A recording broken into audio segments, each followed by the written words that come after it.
Səni qəlbimə gizləmişəm, başqasını sevməmişəm və xəyanət etməmişəm. Amma sən ürəyimlə oynamısan, ağır olsa da duymalısan, mənim ən böyük yanlışımsan.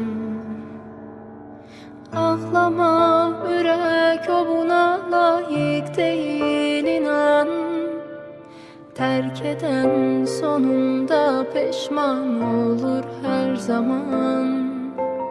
O sənə yaşatdıqlarını özü yaşamadan, ruhunu alıp gedən deyil bil bu dünyadan. Mən səni qəlbimə gizləmişəm.